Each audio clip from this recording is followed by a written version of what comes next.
તમારું એસી પણ ધગધગતા ગોળામાં ફેરવાઈ શકે છે। નાની ભૂલથી પણ આગ લાગી શકે છે અને આગ વધુ વિકરાળ બની શકે છે।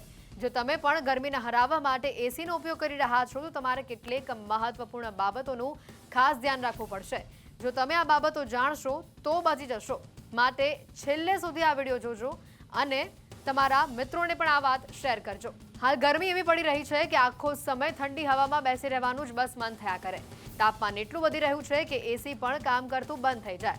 હા, ભારતના મોટાભાગના વિસ્તારો અત્યંત ખતરનાક ગરમીનો હાલ અનુભવ કરી રહ્યા છે અને ઘણા લોકો ફરિયાદ કરી રહ્યા છે કે તેમના એસી યોગ્ય રીતે કામ નથી કરી રહ્યા।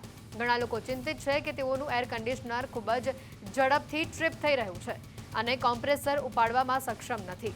સ્પ્લિટ હોય કે બારીવાળું, જ્યાં સુધી એસી કોમ્પ્રેસર ચાલુ ન થાય ત્યાં સુધી ઠંડી હવા નહીં આવે।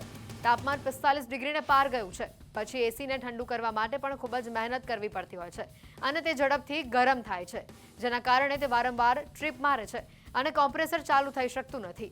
જો તમે પણ આ અનુભવી રહ્યા હોવ તો એસી ચલાવતી વખતે તેને 7 થી 9 મિનિટના અંતરાલ પર બંધ કરી દેવું જોઈએ। જો તમે આવું ન કરો તો આગ લાગવાનો ખતરો રહે છે, એટલે થોડા સમય ચલાવ્યા પછી તેને લગભગ 10 મિનિટની આસપાસ તમારે બંધ કરી દેવું, કારણ કે ઉનાળામાં કોમ્પ્રેસર ઝડપથી ગરમ થાય છે અને જો તેની સ્વિચ ઓફ કર્યા વગર લાંબા સમય સુધી તેને ચાલુ રાખવામાં આવે તો તે ઓવરહીટિંગના કારણે આગ લાગવાનું જોખમ વધારી દે છે। સાથે જ વધુ પડતી ગરમીમાં એસીને 24 થી 26 ડિગ્રી ઉપર જ રાખવું જોઈએ। 18 કે તેનાથી ઓછા પર રાખવાથી તેના પર વધુ દબાણ આવે છે, માટે જો તમે આવી ગરમીમાં 24 થી 26 ઉપર રાખો છો તો તમારા એસીમાં આગ લાગવાની શક્યતા ઘણી બધી ઓછી થઈ જાય છે, જે તમારા માટે હિતાવહ છે। ગરમીમાં એસીમાં આગ લાગવાના કેટલાક કારણો: શેડ ન હોવો, લાંબા સમય સુધી એસી ચાલુ રહેવું, ગેસ લીકેજ, વધુ તાપમાન, વોલ્ટેજમાં ઉતાર ચઢાવ, ખરાબ કોઇલ, મેન્ટેનન્સનો અભાવ। જો તમારી પાસે સ્પ્લિટ એસી હોય અને સીધો સૂર્યપ્રકાશ તેના આઉટડોર યુનિટ પર પડે તો તેના કારણે કોમ્પ્રેસર ઠંડુ કરી શકતું નથી, તેથી તમારે ફક્ત તેના આઉટડોર યુનિટ પર શેડ મૂકવો જોઈએ। એવું કહેવાય છે કે આમ કરવાથી એસી કોમ્પ્રેસર પરની અસર 5 થી 6 ડિગ્રી ઓછી થઈ જાય છે। ગરમીના કારણે એસી વારંવાર બંધ થઈ રહ્યું હોય તો એક સરળ બાબત એ છે કે એસીની પાછળ 1 કે 2 જેટલા કપ પાણી રેડી દેવું જોઈએ। જો તમારી પાસે વિન્ડો એસી છે તો પાછળની બાજુએ કોઇલ ઉપર પાણી રેડી શકાય, નહીતર જો રૂમમાં સ્પ્લિટ એસી હોય અને તેનું આઉટડોર યુનિટ ટેરેસ ઉપર મૂક્યું હોય તો તેના પંખાની પાછળના કોઇલ ઉપર તમારે પાણી રેડવું જોઈએ। આમ કરવાથી આગ લાગવાના ચાન્સીસ ઘટી જાય છે। એસીના કુલિંગમાં કન્ડિશનર કોઇલ મુખ્ય ભૂમિકા ભજવે છે। તે હવામાંથી ગરમીને બહાર કાઢવાનું કામ કરે છે।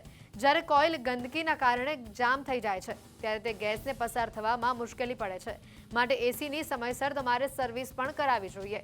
સાથે જ સતત વોલ્ટેજના ઉતાર ચઢાવથી પણ કોમ્પ્રેસરના પરફોર્મન્સ ઉપર અસર પડે છે, એ પણ અકસ્માતનું કારણ બને છે। કન્ડિશનરમાંથી ગેસ લીક થવાના કારણે પણ આવી દુર્ઘટના બને છે। ઓછો ગેસ હોય તો કન્ડિશનર પર દબાણ વધારે આવે છે, માટે જ યોગ્ય સમય ઉપર ગેસ પણ ચેક કરી લેવો જોઈએ। જો આટલી બાબતનું ધ્યાન રાખશો તો તમે અકસ્માતને ટાળી શકશો। અત્યારે ગરમી દરેક રાજ્યમાં બહુ પડી રહી છે, તો એમાં એસી બ્લાસ્ટ થવાના બનાવ બહુ બને છે।